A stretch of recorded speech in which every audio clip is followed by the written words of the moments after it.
কি বন্ধুরা, ফুলকপি খেতে একদম ভালো লাগে না? আজকে থেকে অনেক অনেক ভালো লাগবে, আমি কথা দিচ্ছি বন্ধুরা।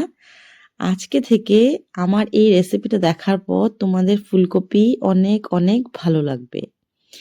কি হয় বলো তো, ফুলকপি যখন লাস্টের দিকে মানে সিজনটা চলে যেতে থাকে, তখন আর ফুলকপি খেতে ভালো লাগে না।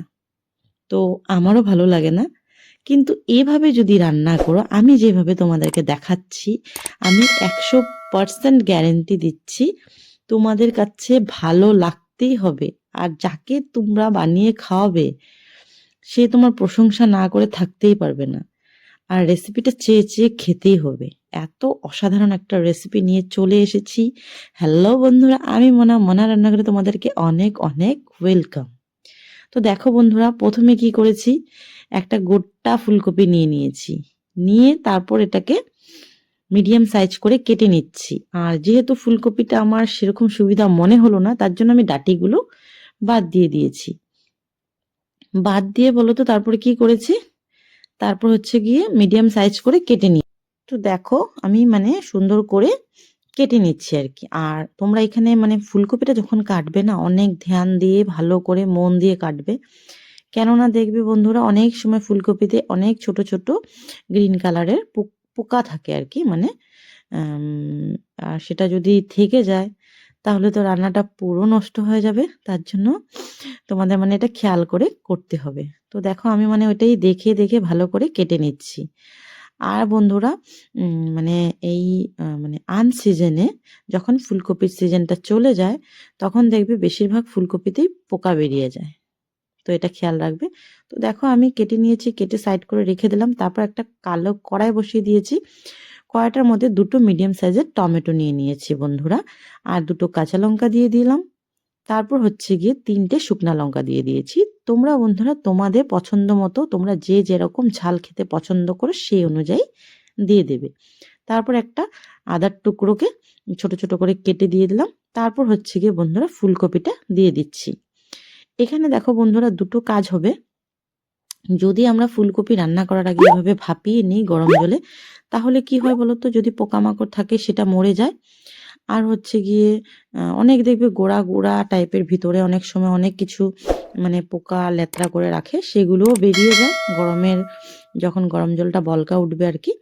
আর হচ্ছে গিয়ে এরকম করে ফুটিয়ে নিলে মানে এই ফুলকপিটা খেলে যে ক্ষতিটা হয় সেটাও হয় না। মানে এরকম ছোট ছোট অনেক পোকা থাকে আর কি। তো তার জন্য দেখো এখানে একটু নুনও দিয়ে নিয়েছি। দিয়ে কি করবো, একটা ঢাকা দিয়ে বন্ধুরা 1 মিনিটের জন্য আমি এটাকে ফুটাবো। 1 মিনিট পরে আমি ঢাকাটা খুলে চেক করে নেব। তো দেখো বন্ধুরা 1 মিনিট হয়ে গেছে। তো আমি এখন ঢাকাটা খুলে নিচ্ছি। আর দেখো কি সুন্দর ফুটে উঠছে। তো এগুলোকে একটু নাড়িয়ে চাড়িয়ে দেবো, নিচেরটাকে উপরে করে দেবো, উপর থেকে নিচে করে দেব। তাহলে কি হবে, সবগুলো সুন্দরভাবে সেদ্ধ হবে। তো এটাই আর কি, ফুলকপি বাঁধাকপি এরকম ভাবে যদি তোমরা ভাপিয়ে রান্না করো, তাহলে কিন্তু অনেকটা মানে মানে ক্ষতির থেকে বাঁচা যায়। তো দেখো আবার 1 মিনিটের জন্য ঢাকা দিয়ে দিলাম। টোটাল আমি এখানে 2 মিনিট ফুটাবো। তো এখন 2 মিনিট হয়ে গেল বন্ধুরা, এখন দেখো খুলে নিয়েছি। আর খোলার পর দেখতে পাচ্ছ তো ফুলকপির কালারগুলো কিন্তু অনেকটা চেঞ্জ হয়ে গেছে। টমেটোটা দেখো পুরো ছালটা হয়ে গেছে, মানে ফেটে গেছে। তো দেখো 5 মিনিটের জন্য গ্যাসটাকে বন্ধ করে আমি এরকম রেখে দেব। তারপর 5 মিনিট পরে আমি এগুলো তুলে নিচ্ছি আর কি। প্রথমে একটা ঝুড়ির মধ্যে আমি ছিদ্রযুক্ত ঝুড়ির মধ্যে ফুলকপিগুলো তুলে নিচ্ছি। যেটুকু এক্সট্রা জল থাকবে সেটা ঝরে যাবে, তার জন্য আমি তুলে নিচ্ছি আর কি। তো দেখো আমি এখানে ফুলকপির টুকরোগুলো তুলে নিয়েছি। আর যেগুলো মানে বাকি আমি জিনিসপত্র দিয়েছি, মানে টমেটো, আদা, কাঁচা লঙ্কা, এগুলো আমি একটা আলাদা করে একটা প্লেটে তুলে নিচ্ছি। তারপর আমি একটু ঠান্ডা করে বাকি কাজটা করব। তো দেখো এখনো পুরোপুরি ঠান্ডা হয়নি, একটু ঠান্ডা হয়েছে। তো আমি এখানে দেখো কাঁচা লঙ্কা, শুকনো লঙ্কা, তারপর হচ্ছে গিয়ে আদা, টমেটো সাইড করে নিয়েছি। আর এই দেখো ফুলকপিটা কতটা মানে কালারটা চেঞ্জ হয়ে গেছে। তো দেখো এখন আমি একটা মিক্সির জার নিয়ে নিয়েছি বন্ধুরা। এখানে আমি সেদ্ধ করা আদাটা দিয়ে দেবো, শুকনো লঙ্কাটা দিয়ে দেবো, আর হচ্ছে কাঁচা লঙ্কাটা দিয়ে দেবো। আর টমেটোটার স্কিনটাকে ছাড়িয়ে নিয়ে কি করব বলো তো, একদম আস্তাটাই দেব না, আমি একটু ছুরি দিয়ে কেটে নেব আর কি। কেটে ওই যে মানে নিচে দিকে যে থাকে না আর কি, ডাটাটা যেদিকে থাকে ওই জায়গাটা আমি বাদ দিয়ে দেব। বাদ দিয়ে তারপর আমি মিক্সি জারের মধ্যে দিয়ে, আর হ্যাঁ বন্ধুরা, মশলাটাকে তোমরা ঠান্ডা করে নেবে। একদম যদি গরম গরম করতে যাও না, তাহলে মিক্সিতে দিলে আর কি খারাপ হয় আর কি, এর জন্য। তো মোটামুটি ঠান্ডা হওয়ার পর তোমরা এটাকে মিক্সি করে নেবে, মানে মশলাটাকে পেস্ট করে নেবে। তো দেখো লাগিয়ে দিলাম ঢাকনাটা। তারপর আরেকটা সুন্দর বাটি নিয়ে নিলাম। নিয়ে এখানে কি করব বলো তো, এখানে একটা ঘোল বানাবো। তো এটার জন্য 1 বাটি কর্নফ্লোর নিয়ে নিয়েছি, 1 বাটি ময়দা নিয়ে নিয়েছি। তারপর হচ্ছে গিয়ে আরও কিছু জিনিস দিতে হবে আমাদেরকে। তো দেখো পরিমাণ মতো নুন দিয়ে নিয়েছি। আর হ্যাঁ বন্ধুরা, নুনটা খেয়াল করে দেবে, একদম বেশি দেবে না।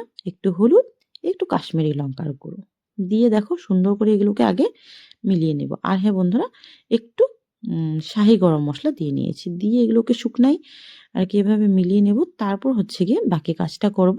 তারপর কি কাজটা করব দেখো, জল দিয়ে একটা পাতলা করে মানে ঘোল বানিয়ে নেব। মানে বেটার বলতে পারো, ঘোল বলতে পারো, যে যেটা ভালোবাসো সেটাই বলো, কোনো প্রবলেম নেই। এই দেখো একদম কিন্তু ঘন হয়নি, যেরকম আমরা পকোড়া ভাজলে একটু ঘোলটাকে একটু ঘন করি, কিন্তু এখানে আমি একটু পাতলা করেছি, আমাদের এইরকমই লাগবে। দেখো এখন ঝুড়িটার থেকে ফুলকপির জলগুলো, এক্সট্রা জলগুলো সব ঝরে গেছে। এখানে একটু নুন দিয়ে নিয়ে আমি ফুলকপিটাকে একটু আলতো হাতে মেখে নেব। খুব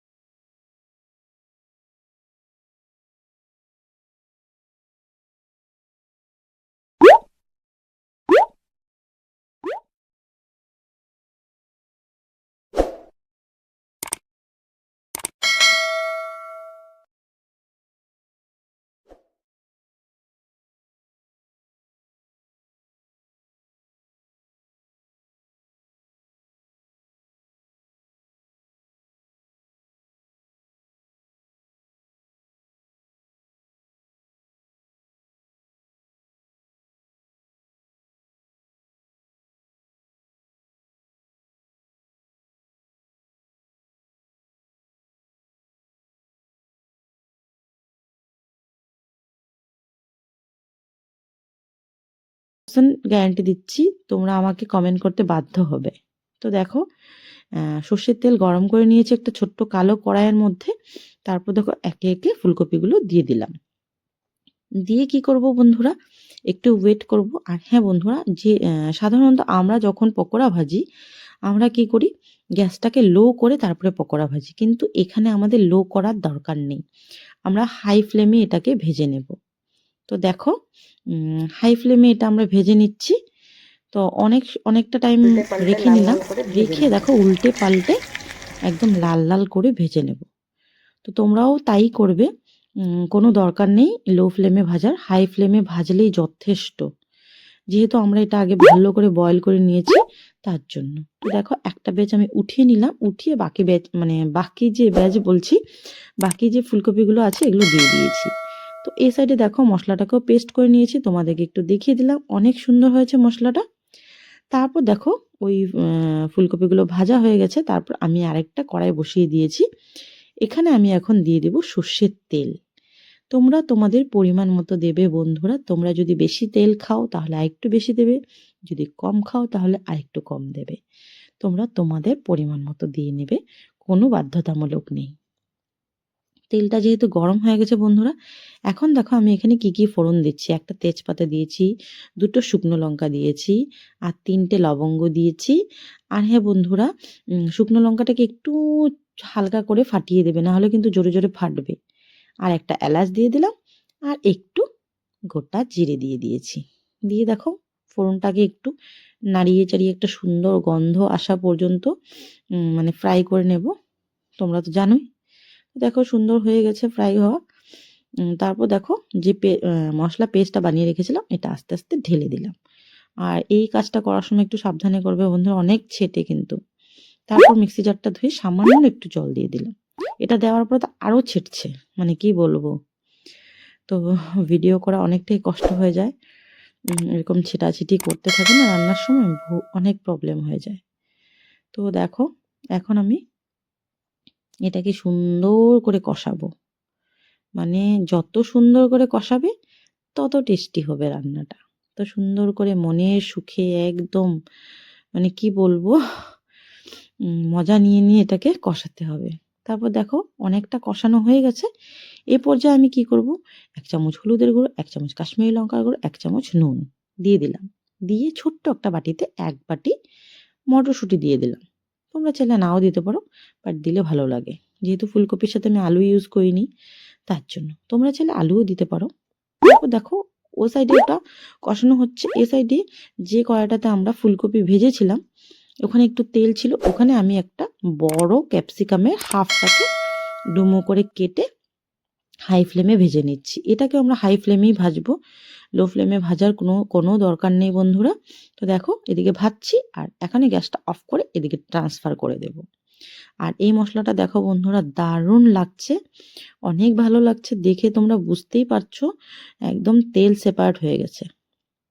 এই পর্যায়ে এখন ক্যাপসিকামগুলো দিয়ে দেব। তো বন্ধুরা অনেক কথা বলে নিলাম, তোমাদেরকে একটু মনে করিয়ে দিই, তোমাদের যদি আমার ভিডিওটা ভালো লাগে তাহলে অবশ্যই একটা লাইক করবে, আর চ্যানেলে নতুন হয়ে থাকলে চ্যানেলটাকে সাবস্ক্রাইব করার অনুরোধ রইল, আর বন্ধুদের সাথে প্রচুর প্রচুর শেয়ার করে দেবে, আর একটা সুন্দর কমেন্ট করতে একদম ভুলবে না। তো দেখো এখানে আমি কিছু কসুরি মেথি হাত দিয়ে ঘষে দিয়ে দিয়েছি, আর হচ্ছে গিয়ে 1 চামচ চিনি দিয়ে নিয়েছি। যেহেতু আমাদের রান্নাটা টক মিষ্টি ঝাল সব হবে, অনেক টেস্টি হবে বন্ধুরা। তারপর দেখো ভেজে রাখা ফুলকপিগুলোও দিয়ে দিলাম, দিয়ে মশলার সাথে মটরশুঁটির সাথে সব কিছুর সাথে খুব সুন্দর করে মিশিয়ে নিয়েছি। তারপর দেখো মিক্সি জারটা ধুয়ে একটু জল দিয়ে দিয়েছি, তারপর আর একটু এক্সট্রা জল দিয়ে দিয়েছি, দিয়ে দেখো সবগুলো একসাথে মিশিয়ে দেব।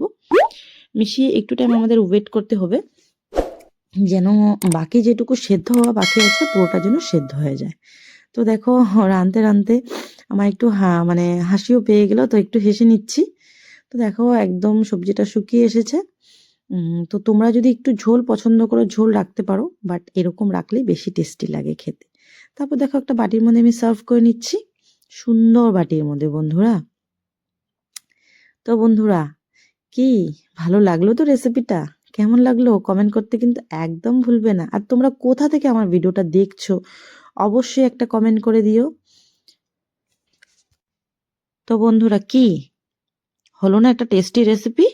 খুব সুন্দর একটা রেসিপি তোমাদের সাথে শেয়ার করলাম। আর এরকম সুন্দর সুন্দর রেসিপি তোমাদের সাথে শেয়ার করলে আমারও ভীষণ ভালো লাগে।